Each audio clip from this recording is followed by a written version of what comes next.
A'udzubillahi minasyaitonirrajim. Bismillahirrahmanirrahim. Alhamdulillahirabbil alamin wa bihi nasta'in wa ala umuri dunya waddin wa ala alihi washabihi ajmain amma ba'du. Assalamualaikum warahmatullahi wabarakatuh. Apa kabar pemirsa dimanapun Anda berada? Semoga selalu dalam keadaan sehat walafiat. Senang sekali pada sore ini kita bertemu kembali bersama saya Dina Arum dalam acara Ngobrol Sareng Kang Ustadz, Anda Curhat Kang Ustadz Kasih Nasihat. Ya baik pemirsa, sore ini kita akan bahas tema tentang umat yang tersesat. Dan saya tidak sendiri, sudah ada Ustadz Bukhari Al-Arabi di sini. Assalamualaikum Ustadz. Waalaikumsalam warahmatullahi wabarakatuh. Iya senang nih bisa ketemu Ustadz lagi hari ini ya. Tanya pemirsa Banten TV ya Ustadz ya.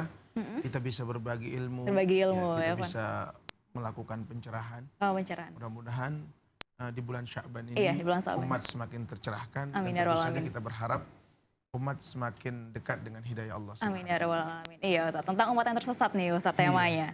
Iya, sebenarnya tersesat dalam artian yang sebenarnya seperti apa Ustadz? Baik, silakan. Bismillahirrahmanirrahim. Assalamualaikum warahmatullahi wabarakatuh. Alhamdulillahi rabbil alamin. Nahmaduhu wa nasta'inuhu wa nastaghfiruh. Amma ba'du faya ibadallah. Pemirsa Banten TV dimanapun Anda berada yang dirahmati oleh Allah subhanahu wa ta'ala. Di dalam sebuah hadis baginda Nabi SAW alaihi wasallam, beliau katakan bahwa kullu mauludin yuladu alal fitrah. Abawahu yuhawidani au yunassirani au yumajjisani. Ketahuilah bahwa setiap anak Adam, setiap anak manusia, semua terlahir dalam keadaan suci. Dalam keadaan dia tidak mengingkari Allah. Dalam keadaan dia tidak pernah melakukan maksiat kepada Allah. Dalam keadaan dia tidak kufur kepada Allah. Kullu mauludin yuladu alal fitrah. Namun pada akhirnya proses-proses kehidupan di atas dunianya inilah yang berlahan menghantarkan mereka, sebagian daripada mereka tersesat dalam perjalanannya. Kita tahu kalau Nabi menganalogikan bahwa kehidupan di atas dunia ini laksana seorang musafir.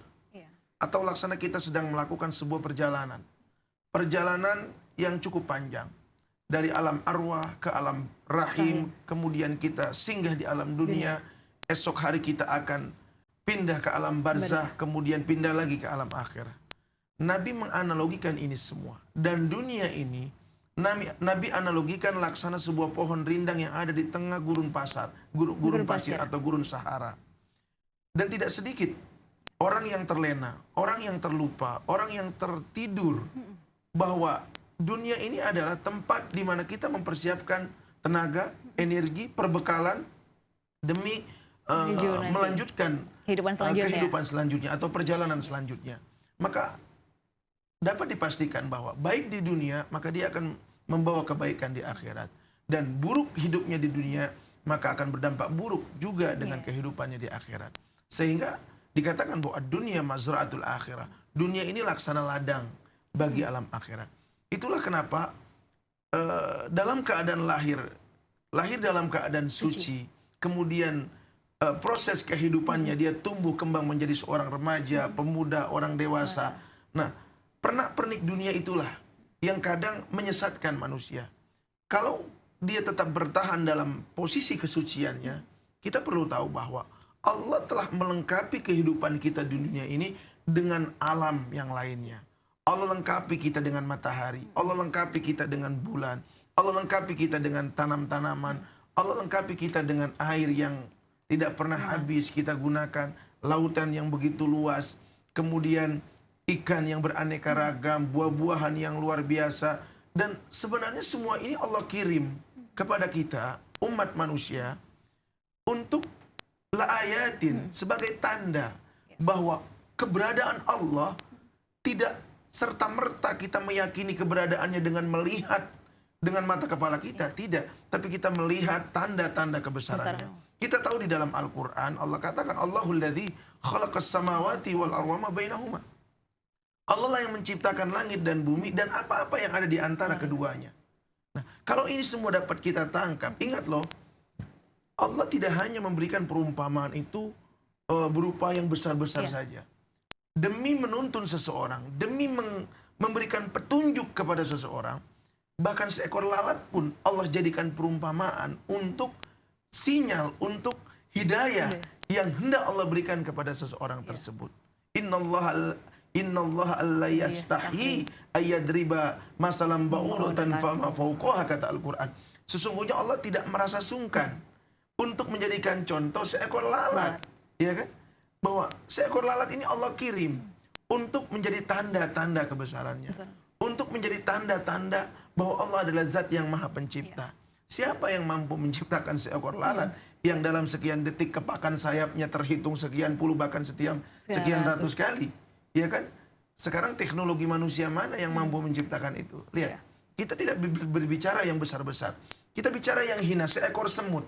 Bahkan namanya ditulis, diabadikan di dalam Al-Quran, surah An-Naml. Bagaimana semut dengan begitu kompak. Dan siapa yang menciptakan keserasian itu? Siapa yang menciptakan kekompakan itu? Allah subhanahu wa ta'ala. Bagaimana Allah menciptakan An-Nahl, kelompok lebah yang subhanallah, dia membangun sarangnya dari sudut yang berbeda.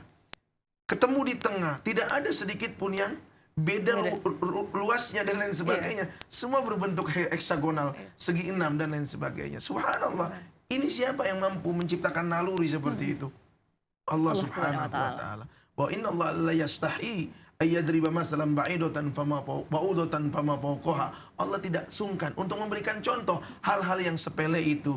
Tujuannya untuk apa? Yudillu bihi katsira wa yahdi bihi katsira. Banyak yang dengan sebab contoh-contoh tersebut Allah berikan mereka hidayah, dan banyak juga dengan sebab contoh-contoh tersebut mereka tersesat. Karena kenapa? Karena mereka tidak tertarik untuk menyimak itu semua. Karena intelektual mereka tidak keluar, nalar mereka tidak keluar. Dia hanya mengatakan, apa sih yang hendak Sang Pencipta ciptakan daripada perkara-perkara sepele ini? Mereka menganggap itu sepele. Tetapi kalau orang-orang yang beriman, orang-orang yang mampu menangkap sinyal tersebut, maka dia akan meyakini annahul haq min rabbihim. Ini adalah satu kebenaran daripada Allah subhanahu wa ta'ala. Jadi itulah bahwa Allah menciptakan kita, di mana Allah mengizinkan kita terlahir dari rahim ibu kita.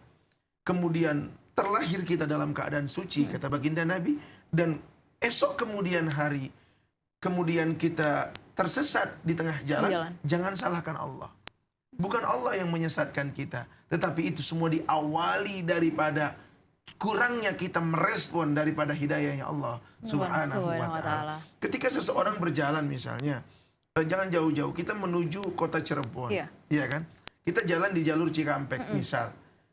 Saya yakin bahwa ada marka-marka jalan yang harus dipatuhi, ya kan? Truk harus berjalan di sebelah kiri, bus boleh berjalan di tengah atau jalur kanan untuk mendahului. Itu kan tanda-tanda kalau ingin sampai ke kota tujuan, yang Anda harus taati itu semua. Kemudian sampai di persimpangan Jomin, Anda akan dihadapkan kanan Purwakarta, kiri ke Cirebon, sampai simpangan lagi kiri ke Subang, kanan ke Indramayu atau ke Subang.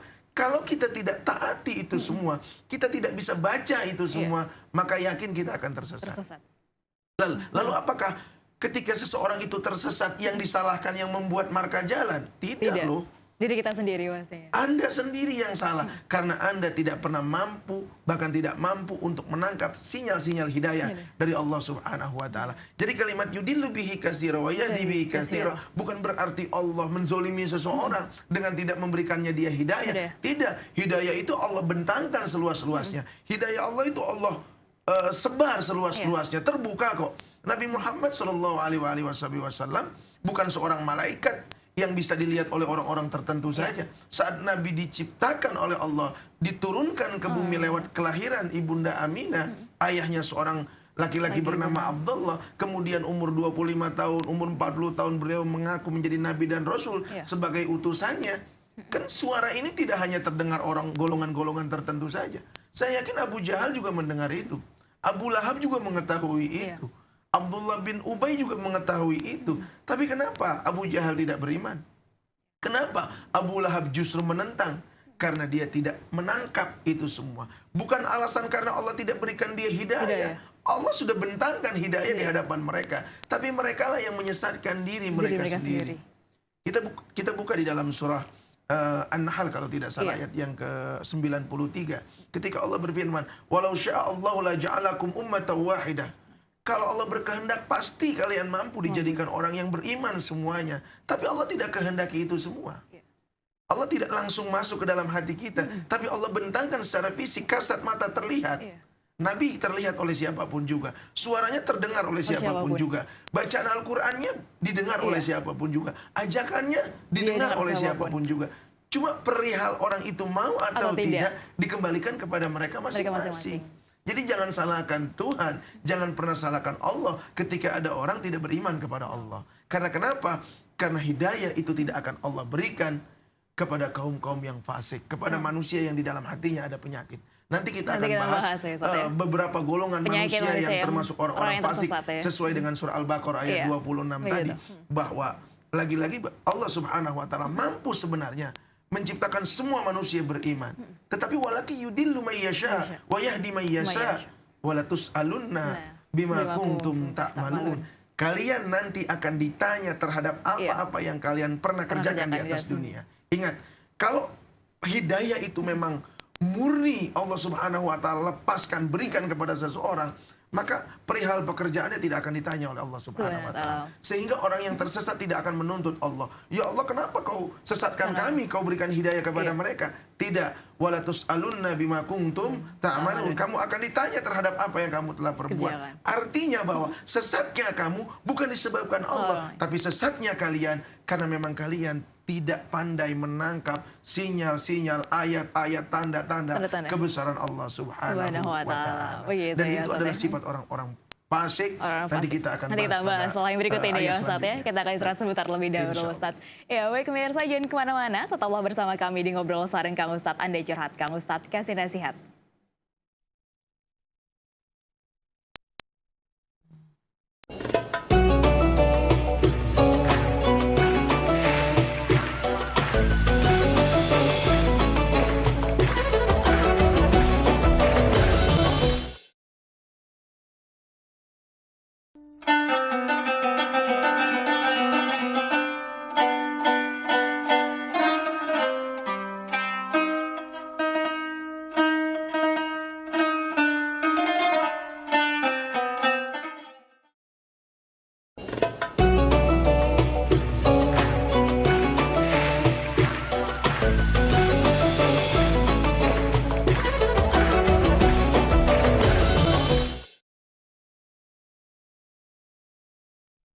Ya baik pemirsa, kembali lagi di Ngobrol Sareng Kang Ustadz. Anda curhat, Kang Ustadz kasih nasihat. Bagi pemirsa yang curhat langsung dengan Ustadz bisa langsung telepon di 0216307303 atau bagi pemirsa yang ingin bertanya melalui SMS bisa langsung SMS di nomor teleponnya di layar televisi Anda. Dan masih bersama dengan Ustadz Bukhari Al-Arawi di sini. Ya Ustadz, tadi tanda-tanda orang yang fasik tadi ya Ustadz ya. Kita tahu bahwa kefasikan itulah yang menghalangi hidayahnya Allah. Hidayahnya. Kita tahu bagaimana sebenarnya dalam cerita Abu Jahal itu tahu Nabi Muhammad orang yang paling benar. Abu Lahab tahu Nabi Muhammad ponakannya ini adalah orang yang paling jujur. Bahkan sejak belum mengaku sebagai Nabi dan Rasul, Muhammad muda itu dijuluki Al-Amin, orang yang paling bisa dipercaya. Bahkan untuk menentukan siapa yang paling berhak mengangkat Hajar Aswad pada saat itu karena ada 4 kabilah yang bertikai, hampir terjadi pertumpahan darah di depan Ka'bah. Nabi orang yang paling bijak, dipercaya untuk menjadi penengah. Dan subhanallah semuanya merasa puas. Tapi kenapa ketika Nabi memproklamirkan diri, mengakui bahwa saya ini utusan Allah, ini Rasulullah, banyak dari mereka yang tidak mau mengikutinya. Bukan karena mereka tidak tahu bahwa Nabi itu orang benar. Mereka semua tahu Nabi itu orang benar, Muhammad itu orang paling jujur. Tapi ada ego di dalam dirinya. Nah inilah kefasikan, ada penyakit di dalam hatinya. Dan penyakit-penyakit hati inilah yang menghalangi seseorang untuk mendapatkan hidayah Allah Subhanahu wa taala.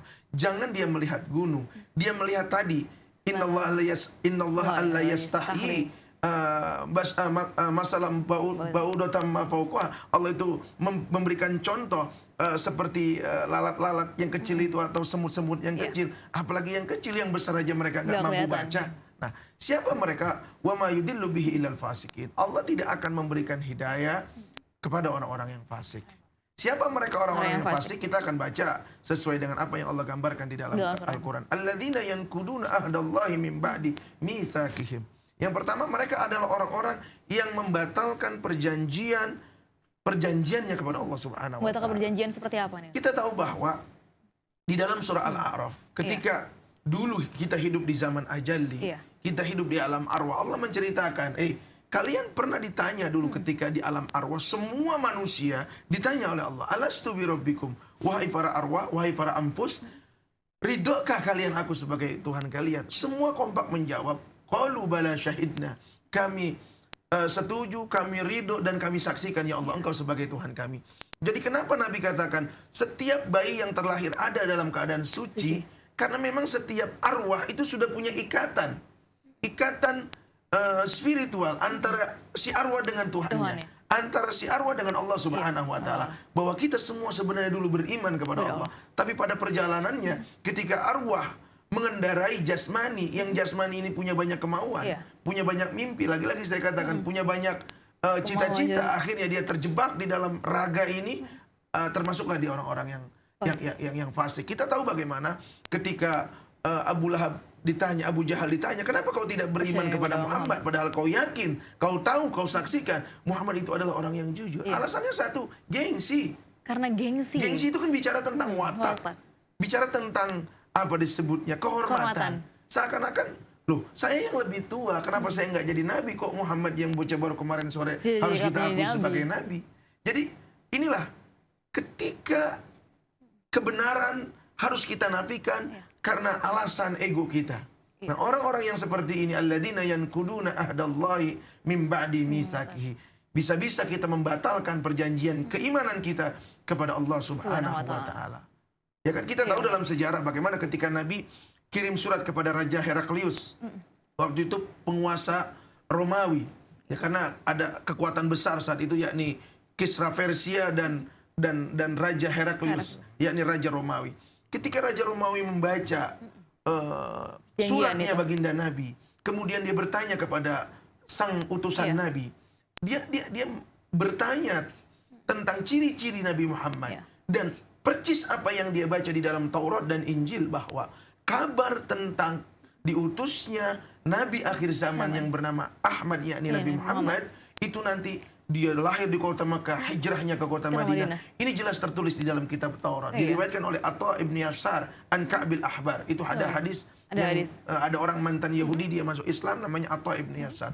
Lalu kenapa Raja Heraklius itu tidak mau beriman? Iya, tahan dulu Ustaz ceritanya, Ustaz. Ada penelpon yang masuk, Ustaz. Angkat dulu penelponnya. Ya, halo, assalamualaikum. Nah, iya, kita terputus penelpon. Lanjutkan lagi. Kenapa Raja Heraklius saat itu membatalkan keinginannya untuk masuk Islam? Satu alasannya, karena dia takut kehilangan singgasananya. Takut sangat. Karena saat itu diriwayatkan jendela itu ditutup, kemudian penasihat-penasihatnya dikumpulkan. Dia kabarkan bahwa ada surat dari seorang yang mengaku Muhammad. Dia lahir di negeri Mekah, hijrah ke kota Madinah. Dia menyeru tentang keesaan Tuhan dan lain sebagainya. Sepertinya udah tertarik. Tapi karena penasihat-penasihat para menterinya ini mukanya lain, maka dia alihkan pembicaraannya itu. Dia korbankan keimanannya karena alasan dia takut kehilangan dunia. Yang padahal dia tempati itu tahta hanya beberapa tahun kemudian. Begitu, Ustaz. Ada penelpon yang masuk lagi. Saat kita angkat penelponnya dulu. Ya, halo, assalamualaikum. Waalaikumsalam. Iya, dengan siapa di mana? Dari Pak Edi, Bogor. Iya, silakan apa pertanyaannya, Pak? Assalamualaikum, Pak Ustaz. Waalaikumsalam warahmatullahi wabarakatuh. Ini mau nanya, apa ada sholat nipu Sa'ban, Pak Ustaz? Ya. Ya, ada lagi apa pertanyaannya? Ya, gitu aja, Pak Ustaz. Iya, terima kasih Bapak pertanyaannya, Bapak. Assalamualaikum. Iya, Ustaz, tentang sholat nisfu Sya'ban. Ada atau tidak? Nisfu min syahri Sya'ban. Jadi sholat setengah daripada bulan Sya'ban. Ada sebagian dari kaum muslimin di Indonesia wabil khusus tadi malam dia menyelenggarakan amalan-amalan yang disunnahkan oleh Nabi di malam nisfu Sya'ban. Dan ada juga sebagian saudara-saudara kita di daerah Bogor, Pandeglang dan lain sebagainya, dia merayakan nisfu Sya'ban itu malam ke-16-nya. Ala kulihal apapun itu, kapanpun itu, ini kita masuk kepada pertanyaannya, apakah ada malam nisfu Sya'ban? Bapak, malam nisfu apakah ada sholat di malam nisfu Sya'ban? Sholat di malam nisfu Sya'ban secara khusus itu tidak diajarkan oleh Nabi Shallallahu Alaihi Wasallam. Tidak ada bahwa Nabi memerintahkan kita untuk sholat nisfu Sya'ban. Tetapi kita diperintahkan oleh Nabi untuk melakukan amalan-amalan yang baik, terutama karena kita tahu bahwa berdasarkan hadis-hadis yang sahih maupun yang dhaif bukan berarti palsu. Kalaupun ada yang palsu, buang itu semua. Jangan gunakan hadis yang palsu. Toh dengan keberadaan hadis yang palsu, ini tidak mengurangi kemuliaan daripada malam nisfu Sya'ban. Karena banyak hadis-hadis yang mendukung tentang kegiatan-kegiatan atau kemuliaan atau keistimewaan di malam nisfu Sya'ban ini. Jadi sekali lagi bahwa di malam nisfu Sya'ban ini kita dianjurkan, kita diperintahkan untuk mengisinya dengan berbagai macam kegiatan ibadah. Dan kita tahu bahwa ibadah yang paling disenangi oleh Allah adalah sholat. Maka ulama-ulama merespon ini semua, dia menyelenggarakan sholat-sholat sunnah yang biasa dilakukan pada malam-malam yang lain, lebih ditekankan pada malam nisfu Sya'ban. Dilakukanlah sholat sunnah mutlak, dilakukanlah sholat tasbih, sholat hajat dan lain sebagainya. Sehingga saya baca dalam kitabnya Habib Utsman bin Yahya bahwa di situ dituliskan bahwa sholat sunnah mutlak yang dilaksanakan di malam nisfu Sya'ban, karena ini berhubung diajarkannya kepada orang-orang awam, akhirnya dituliskanlah niat usolli rakaataini li nisfi Sya'ban, atau saya niat sholat 2 rakaat untuk malam nisfu Sya'ban. Itu dibenarkan, tidak masalah. Sama seperti kita melakukan sholat taubat, tidak ada sholat taubat. Tetapi ketika kita bertaubat, dianjurkan untuk melakukan amalan-amalan yang dicintai oleh Allah, yakni sholat, puasa dan lain sebagainya. Maka ulama mengajarkan, sholatlah kamu dengan niat taubat. Nah, sama sholatlah kamu di malam nisfu Sya'ban, sehingga ketelak nama, kebawa oleh nama. Jadi bahasa yang baku, sholat di malam nisfu Sya'ban. Dan sholat di malam nisfu Sya'ban ini, kalau kita buka dalam kitab-kitab fikih, Fathul Mu'in dan lain sebagainya, itu tidak ada. Tidak ada sholat-sholat sunnah di dalamnya, sholat sunnah nisfu Sya'ban. Tidak. Tetapi dia masuk dalam kategori sholat-sholat sunnah mutlak. Sholat sunnah mutlak, yakni 2 rakaat sholat sunnah.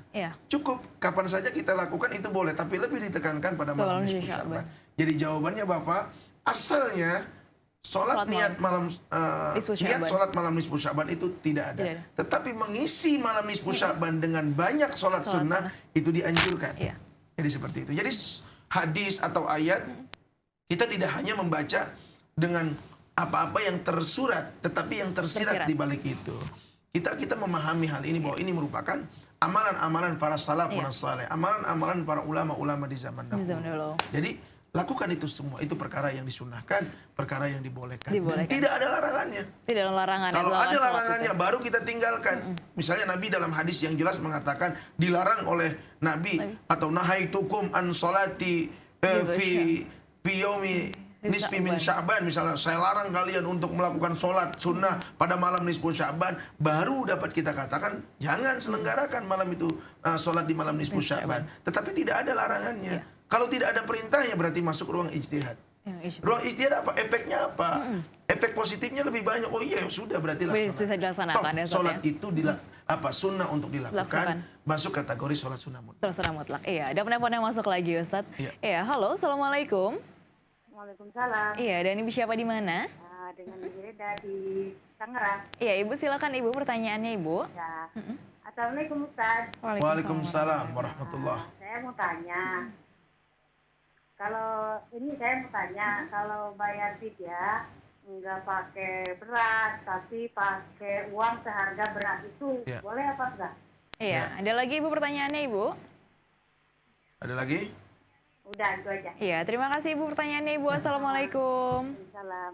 Iya Ustaz, biar dia pakai uang seharga beras. Sama dengan zakat menggunakan uang. Ini kita tidak akan temukan legalitasnya di dalam Al-Quran maupun di dalam hadis Nabi. Nah, dari mana kita bisa menjawab ini semua? Ya makanya kita harus belajar daripada kitabnya para salaf.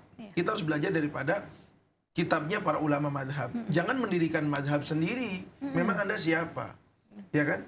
Kita harus ikuti ulama-ulama madhab, Syafi'i, Maliki, Hanafi, dan lain sebagainya. Kita lihat fenomena-fenomena yang terjadi, pendapat-pendapat yang berbeda dalam madhab. Dalam madhab Imam Syafi'i, jelas-jelas zakat menggunakan uang tidak dibolehkan. Tidak dibolehkan. Zakat menggunakan uang tidak dibolehkan. Tapi madhab Imam Hanafi mengatakan boleh beras itu ditukar dengan uang seharga dengan beras yang paling mahal, tentu saja jangan beras yang paling murah. Ini ntar beras kutuan kita buat zakat, jangan. Nah, dari fidyah ini dapat kita ambilkan sebuah kias bahwa membayarkan fidyah boleh menggunakan uang seukuran atau seharga dengan beras yang seharusnya kita keluarkan. Ala madhab Imam Abu Hanifah. Menurut madhab Imam Syafi'i tidak dibolehkan, tapi menurut madhab Imam Abu Hanifah tetap dibolehkan. Bolehkah kita mengambil madhab Imam Abu Hanifah? Dalam keadaan seperti ini dipersilakan dan diperbolehkan. Karena kenapa? Karena madhab Imam Abu Hanifah tidak keluar daripada madhabnya Ahlus Sunnah wal Jamaah. Tidak masalah. Sama halnya nanti ketika kita puasa Ramadan. Ini saya informasikan kepada para pemirsa semuanya bahwa pada malam awal bulan Ramadan niatlah kita puasa 1 bulan penuh mengikuti madhab Imam Malik. Karena Imam Malik mengatakan puasa 1 bulan penuh itu ibadah yang satu. Ibadatun wahidah. Ibadah yang satu. Cukup niat pada malam pertama. Sedangkan Imam Syafi'i bilang berbeda. Puasa selama 1 bulan di bulan Ramadan adalah ibadatun mustaqilah. Yang setiap hari itu terputus. Berbuka dia terputus. Berarti ibadah yang terpisah-pisah. Maka Imam Syafi'i mewajibkan setiap orang yang berpuasa dalam madhabnya untuk niat setiap malam. Kalau dia lupa niatnya, maka dia tidak sah puasanya. Karena rukun puasa yang pertama niat. Tetapi ashab Syafi'i atau ulama-ulama kaliber dalam madhab Syafi'i memberikan rukhsah, memberikan izin, keringanan. Alangkah baiknya malam pertama nanti di bulan Ramadan kita intikal, kita memakai atau meminjam niatnya madhab Imam Maliki, dan ini tidak termasuk talfik, mencampur adukan madhab, tidak. Ini untuk ikhtiyat, kehati-hatian. Bukan diambil yang enaknya, bukan, tapi untuk ikhtiyat sebagai cadangan, jaga-jaga cadangan. Tetapi tidak boleh kita menyengaja meninggalkan niat setiap malam.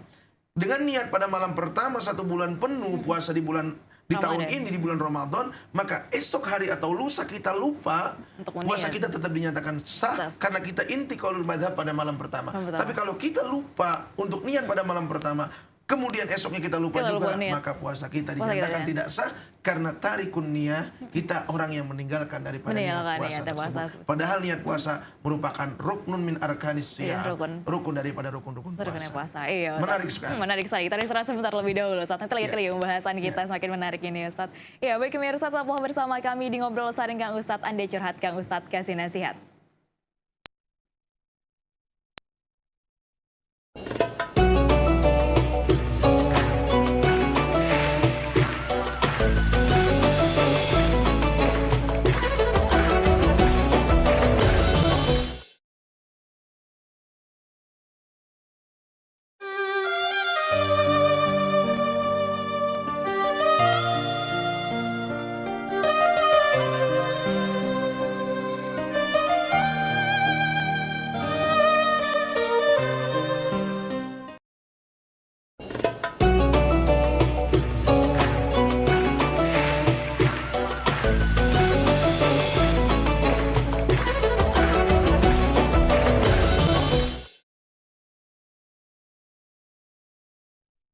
Ya baik pemirsa, kembali lagi di acara kesayangan kita Ngobrol Saring Kang Ustadz. Anda curhat, Kang Ustadz kasih nasihat. Bagi pemirsa yang curhat langsung dengan Ustadz, baik sesuai tema pada sore hari ini maupun di luar tema, bisa langsung telepon di 02163073303, atau bagi pemirsa yang ingin bertanya melalui SMS, bisa langsung SMS nomor telepon yang di layar televisi Anda. Ya baik Ustadz, langsung ada pertanyaan lewat SMS ini Ustadz. Ya, dari Bapak Uloh di Catang Sukamakmur Ustadz. Ya Ustadz, bagaimana hukumnya orang-orang yang sudah musyrik ingin kembali lagi ke jalan yang benar, bisa atau tidak Ustadz? Ya oke. Isyrak atau musyrik itu adalah sebuah dosa besar yang Allah katakan la zulmun azim, fa inna syirka la zulmun azim. Bahwa syirik itu adalah kezoliman atau dosa besar dan tidak ada lagi di atasnya dosa besar. Maka spesial untuk dosa musyrik ini tidak diampuni. Jadi orang yang mati dalam keadaan isyrak billah atau mensekutukan Allah, menduakan Allah dalam hal ketuhanan, dalam hal keyakinan dan lain sebagainya, maka dipastikan dia mati dalam keadaan tidak membawa iman, dan imannya, pengakuannya terhadap Allah menjadi sia-sia. Batal hukumnya dan tidak diampuni segala dosa-dosanya, dan dinyatakan sia-sia segala amal kebaikannya. Lalu bagaimana ketika dia belum meninggal atau dia terburu taubat atau dia ingin kembali lagi, masih adakah peluang, masih adakah jalan atau masih adakah kesempatan untuk Dia untuk kembali lagi, dirinya ya. memperbaiki diri di hadapan Allah. Oh iya jelas, innallaha yuhibbut tawwabin wa yuhibbul mutatahhirin. Allah sangat mencintai orang-orang yang taba, yatubu atau taubah, yakni orang-orang yang kembali kepadanya, orang-orang yang bertaubat kepadanya dengan mengakui segala kezoliman, dosa, kemunkaran dan lain sebagainya. Tapi ingat, taubatnya itu tidak boleh taubat asal-asalan, harus dengan keluar daripada keinginan yang kuat, ikrar yang tulus, kemudian dia ada penyesalan dan dia iktikadkan tidak akan melakukan perbuatan itu lagi di kemudian hari. Jadi dengan taubat segala sesuatu akan beres, akan selesai. Walaupun dia musyrik, kalau dia bertobat, maka tobatnya akan diterima. Kayaumin waladatsu ummu dikatakan hari seperti hari di mana dia dilahirkan oleh ibunya. Dia suci bersih lagi tanpa dosa. Jadi dosa musyrik tidak diampuni oleh Allah kalau dosa itu kebawa mati. Tapi kalau sebelum dia mati, dia bertobat, kembali kepada Allah, dia bertobat kepada Allah, maka Allah Tawwabin. Allah itu punya sifat At-Tawwab. Nama Allah itu dalam Asmaul Husna At-Tawwab, zat yang maha penerima taubat.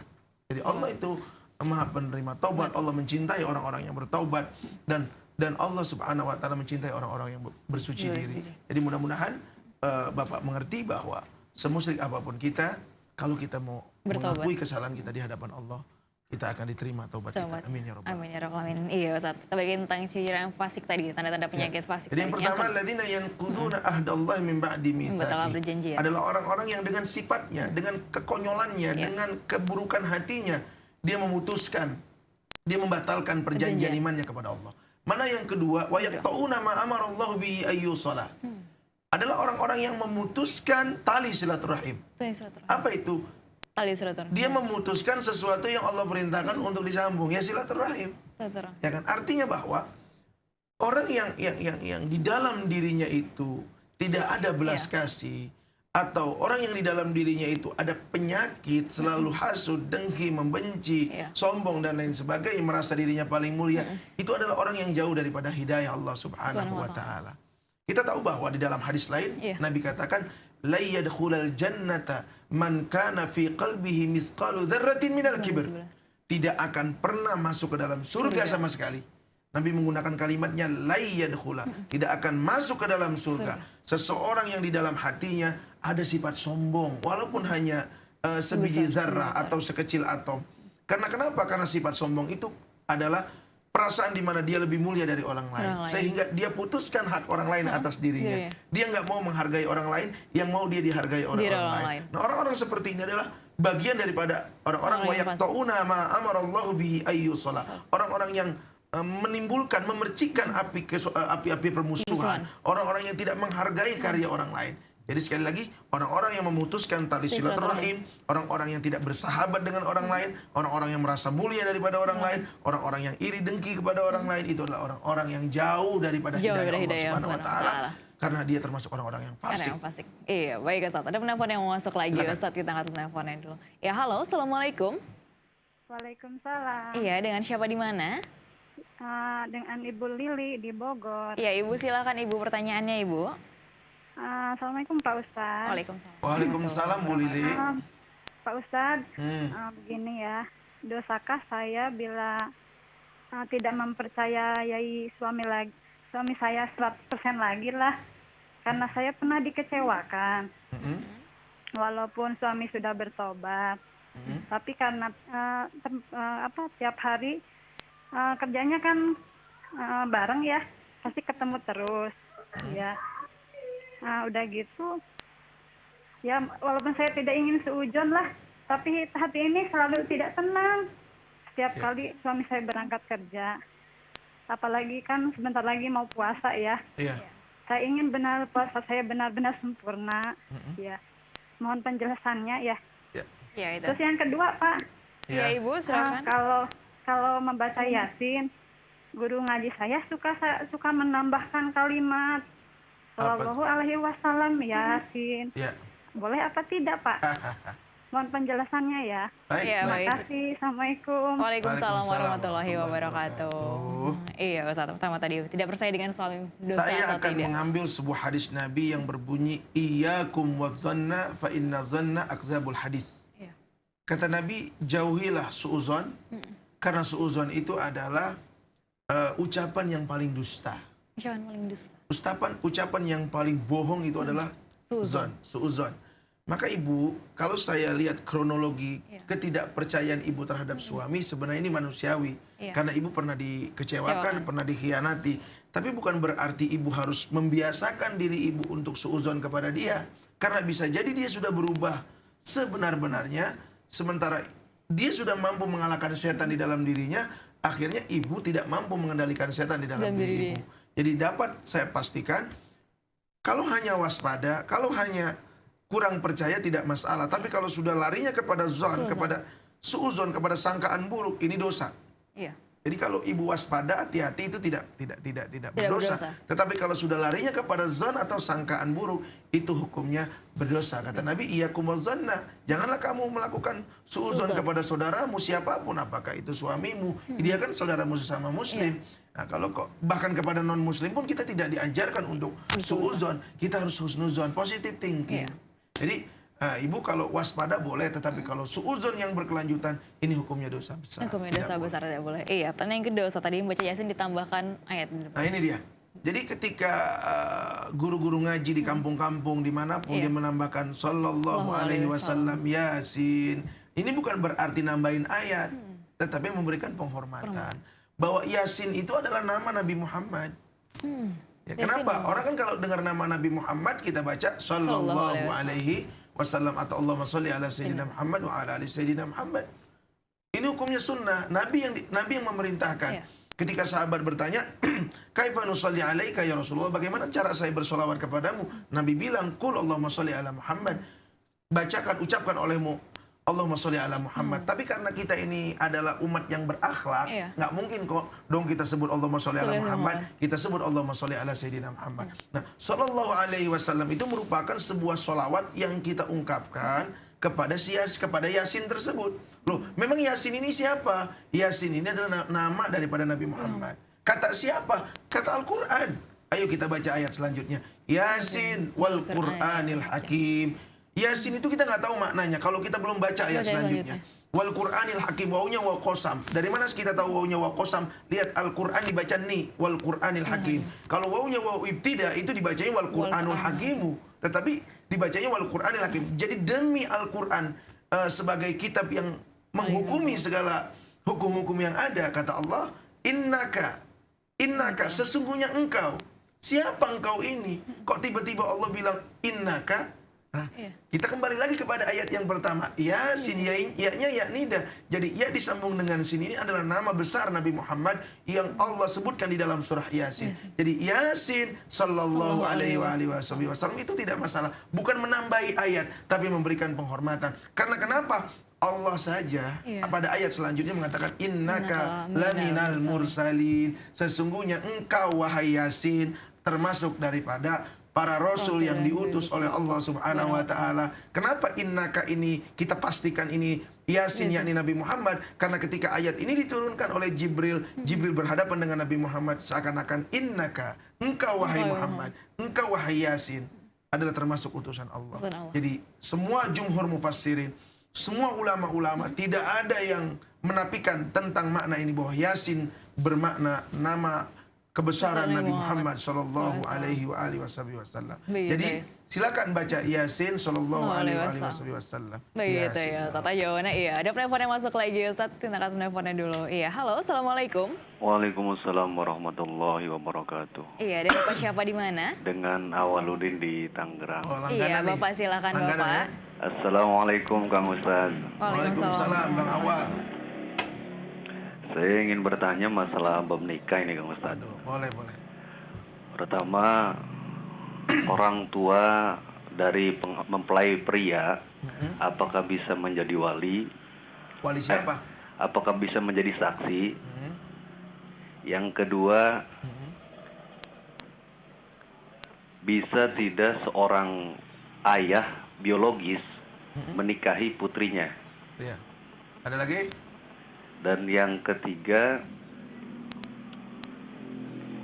seorang suami yang tergolong ataupun terkena hukuman dayus itu seperti apa? Baik. Gitu. Terima kasih Kang Ustadz, mohon nasihatnya. Assalamualaikum warahmatullahi wabarakatuh. Waalaikumsalam warahmatullahi wabarakatuh. Jadi Pak Awaludin ya, Pak Awaludin Kresek. Tangerang.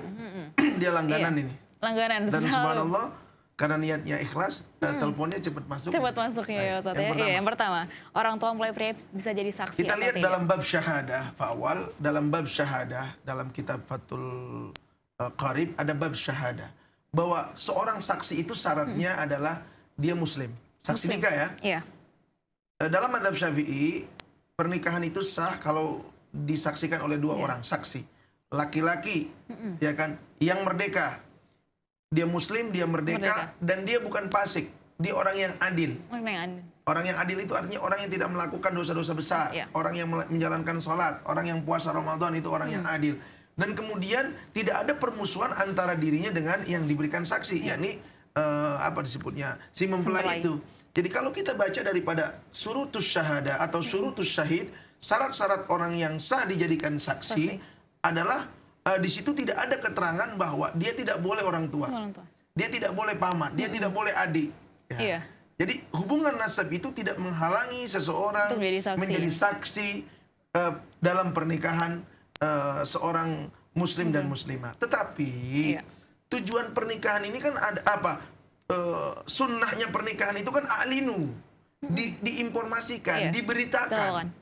Kalau yang jadi wali adalah orang tuanya perempuan, yang jadi saksi adalah orang tuanya laki-laki, ya nggak ada yang tahu kalau begitu. Jadi tetap dituntut disunnahkan orang lain Yang jadi yang saksi. adil, yang apa disebutnya, dia tidak melakukan dosa-dosa besar. Bahkan Al-Imam Ghazali mengatakan dia biasa membuka kepala saja, itu bisa dikategorikan orang yang tidak masuk kategori boleh dijadikan saksi. Itu dilihat dari segi tasawuf. Iya. Jadi dapat saya jawab bahwa sebenarnya orang tua laki-laki dari mempelai laki-laki itu boleh jadi saksi. Tetapi yang disunnahkan orang lain. Karena kenapa? Nanti ketika orang lain ini pulang ke rumahnya, dia akan membawa informasi kepada orang lain pula. Bahwa tadi saya bekas jadi saksi dan pernikahan si Anu, anaknya dan lain sebagainya. Jadi kalau bicara boleh, di dalam kitab fikih manapun tidak ada larangan. Berarti boleh. Tapi kalau bicara tentang afdoliyah, kalau bisa orang lain, tapi yang adil. Orang lain yang adil, bijak, tidak melakukan dosa-dosa besar, dan lain sebagainya. Iya. Pertanyaan kedua Ustaz. Ayah biologis. Makanya dalam madhab Maliki dikatakan bahwa saksi itu nggak harus dua. Nggak harus dua. Nggak harus dua. Saksi itu semua yang hadir itu boleh jadi saksi. Jadi dalam madhab Syafi'i tidak dibatasi saksi itu harus dua. Banyak sekalipun boleh. Karena makin banyak yang menjadi saksi pernikahan seseorang, maka semakin baik. Bahkan Nabi katakan, selenggarakan pernikahan kalian itu di masjid. Karena kenapa? Kalau di masjid kan berarti semua terbuka untuk umum, agar orang semua tahu. Makanya kalau di kampung-kampung tuh ada suka bakar petasan habis nikah, sebenarnya itu iklan, bagian daripada iklan. Pemberitahuan bahwa ada petasan dibakar tuh, siapa tuh nikah? Oh, anak Pak RT nikah. Ini hari ini benar. Lihat, itu bagian daripada iklan, upaya menginformasikan kepada seseorang, kepada orang banyak. Seperti itu. Atau diumumkan di speaker, atau dengan janur kuning dan lain sebagainya. Itu bagian daripada cara. Ya kan? Banyak budaya yang bersentuhan dalam bab nikah ini. Jadi sekali lagi bahwa boleh tapi tidak sunnahnya kalau bisa orang lain menjadi saksi. Ya, pertanyaan kedua Ustaz. Seorang ayah biologis menikahi putrinya. Ayah biologis berarti bukan ayah sah ya. Ayah biologis yang dimaksud Awaludin ini mungkin begini. Ada seseorang berzina, bukan mungkin, pasti begini. Ada seseorang berzina, kemudian dia tinggal kabur. Akhirnya menikah dengan orang lain. Menikahlah si perempuan yang hamil ini dengan orang lain. Kemudian lahirlah itu anak bayi perempuan. Bolehkah si ayah itu begitu tahu anaknya ini udah besar dan cantik, dan dia tahu hukum bahwa anaknya ini tidak bernasab kepadanya? Karena ini anak hasil zina.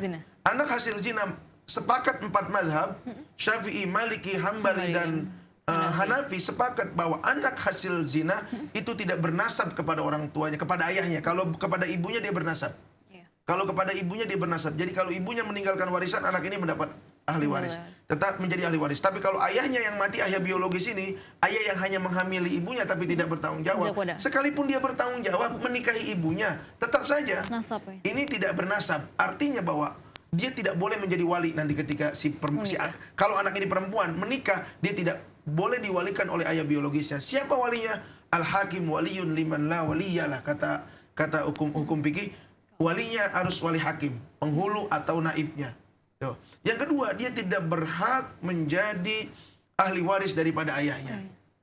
Nah, masuk ke pokok pertanyaan. Kalau dia nggak bernasab, kalau dia tidak mewarisi, kalau dia tidak berhak menjadi wali, berarti dia orang lain dong. Iya. Ayah biologis dengan anak biologis itu adalah orang lain. Karena anak itu dihasilkan dari perzinahan. Nah, dia masuk ke dalam inti pertanyaan. Bolehkah ayahnya itu menikahi? Putri.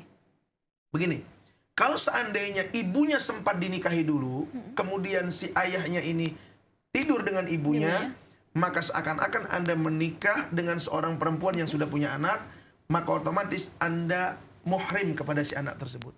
Otomatis muhrim. Otomatis muhrim. Anda tidak batal wudhu. Karena apa? Karena Anda menikah dengan ibunya.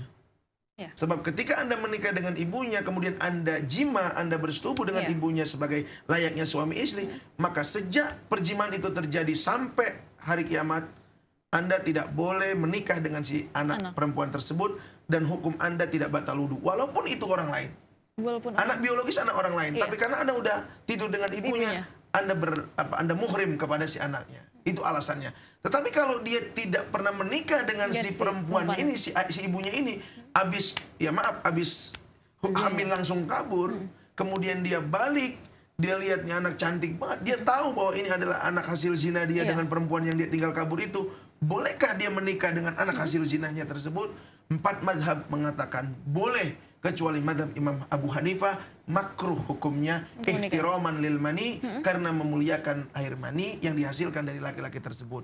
Kalau kurang percaya, buka Hasyiah Baijuri Ibnu Qasim, sarah daripada Fathul Qorib. Ini dijelaskan dengan jelas tentang posisi anak hasil zina. Jadi Pak Awaludin, anak hasil zina itu boleh dinikahin. Tetapi kata Imam Abu Hanifah, masa iya lu tega? Itu kan itu kan benih lo, ya kan? Jadi ihtiraman lil mani makruh hukumnya. Bagaimana hukumnya? Boleh tapi makruh. Kalau bisa jangan dikerjakan. Kalau bisa jangan dikerjakan, iya. Paling yang ketiga, Ustaz, hukum tentang dayus seperti apa? Dayus ya, bukan dayis. Kalau dayis itu dalam bisnis manufaktur ya. Cetakan alat-alat untuk baut ya, apa itu namanya dayis. Ini dayus ya. Apa itu dayus? Dayus itu adalah seorang suami membiarkan keluarganya atau anak istrinya itu melakukan dosa, itu dayus namanya. Jadi ketika seorang suami membiarkan istrinya bermaksiat atau anak-anaknya bermaksiat, dia biarkan saja, dia ridho, maka hukumnya dayus. Itu min akbaril kabair, termasuk dosa sebesar-besarnya dosa. Batasannya sampai mana? Batasan sampai Anda punya kekuasaan, wewenang Anda gunakan. Kalau Anda cuma ingkar, sementara Anda punya wewenang, kan batasan kata Nabi, man ra'a minkumul munkara falyughayyir biyadihi. Kalau Anda punya otoritas, cegah kemungkaran itu istri dan anak Anda dengan tangan kekuatan Anda. Fa'ilam tastati, kalau sudah maksimal berkali-kali dan lain sebagainya, pabilisani, nasihati mereka. Kalau dengan nasihat sudah tidak mempan juga, tapi kita tidak pernah berhenti terus-terus, pabi golbi, tinggal megang dada doang ya. Ya bini gue, ya istri saya, ya anak saya. Pabi golbi wa huwa ad'aful iman, itu pun termasuk iman, tapi iman yang paling lemah. Jadi itu batasannya. Batasan seperti itu. Iya, baik Ustaz. Kita istirahat sebentar terlebih dahulu nih Ustaz. Nanti lanjutkan lagi pembahasan kita. Iya, baik pemirsa, jangan kemana-mana, tetaplah bersama kami di Ngobrol Sareng Kang Ustadz. Anda curhat, Kang Ustadz kasih nasihat.